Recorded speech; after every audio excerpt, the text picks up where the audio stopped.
Hi folks, today we're going to introduce you to the V3 bracket, show you a few tricks of the trade on how to get this little puppy together, in case there's some missing gaps in the instructions for use which came with your kit. That's pretty much what your bracket's going to look like coming out of the shipping box. Step one is obviously to take it apart because we got to put it back onto the pylon. The right hand side of your bracket, when you flip it over, has a little side you should just be able to snap off quite easily, and then kind of hinging it around, that comes off. You're then left with the clamp base, which is what's going to clamp onto your pylon, and your tube.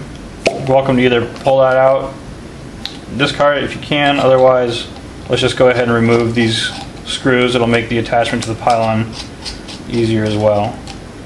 You'll notice inside the tube you have the printed instructions for use, as well as all of your hardware. Do note that you have one extra each of each piece of hardware, just in case you lose one along the road. Okay, so now that we have the bracket apart, the next step is to come inside and take off that cover sheet on the double stick tape. That helps you maintain alignment along the pylon once you get it installed. So in addition to the bracket, you have the V-hold, you have the user interface, and you have a prosthesis. We also need you to locate one small Phillips screwdriver to take that bracket apart, as you just saw. Okay, now that we're ready to go, let's go ahead and attach to the pylon. We've removed that cover sheet on the double stick tape.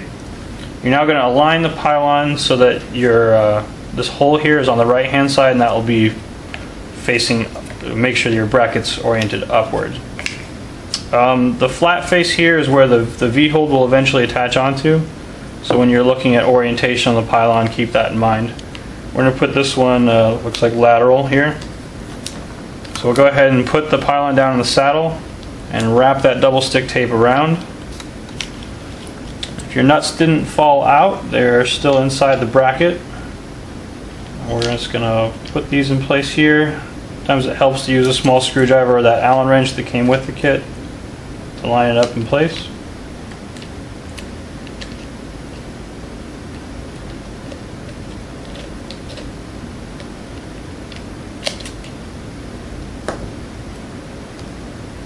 Being a little tricky. Alright, I'm going to go ahead and hold those in with one hand and come around with our clamping bolts on the other side. This is where your little screwdriver comes into play. Again, torque those down to our 75 ounces as instructed in your instructions for use. Should be step 3 in the printed document.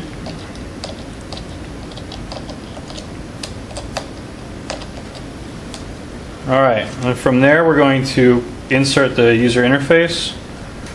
Cable end comes through our hole that we just identified. Thread the cable all the way through. And this is the most critical part for making the rest of this assembly easy, cheesy. Let's go ahead and hold that in place. And then the very first wrap, we're going to pull it up tight, bending that flex cable all the way over, and lay it down in the first groove. That's pretty much got you lined up where you need to be. And then let's just lace this back and forth in the feature you see on the back.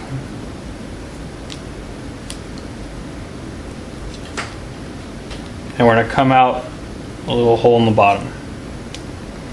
Alright. Next step in the assembly is to put the cover on. You'll notice that one side has 3 holes and the other side has 2 holes.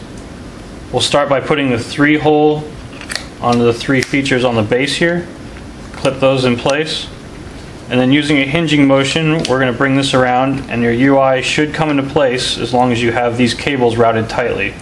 If not, you can always locate it with your thumb a little bit and get that closed. On the opposing side, we're just going to press these up and over and make sure those 2 other D10s snap into place. That was the hard part. The rest of it's home free. We're going to place the V-hold. Alright, before you place the V-hold, let's make sure we get the cable clipped in and the thumb screw tightened. It's important to do first because sometimes this next cable bend makes it a little more difficult to line up the V-hold after the fact. I'm going to hold the V-hold face down and putting one of the lock washers onto one of our screws.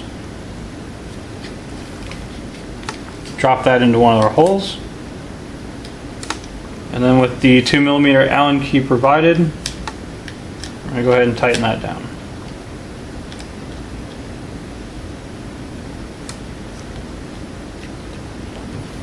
Repeat that with the rest of our little screws.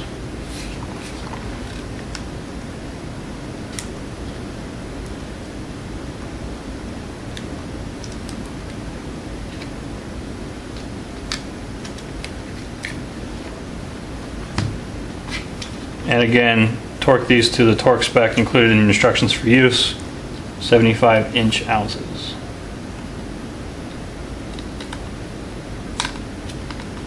So in just a few short minutes, we've got this V-hole attached with our new bracket. The UI is connected. The cable is contained to a small loop at the bottom. And we got a sleek new black look again.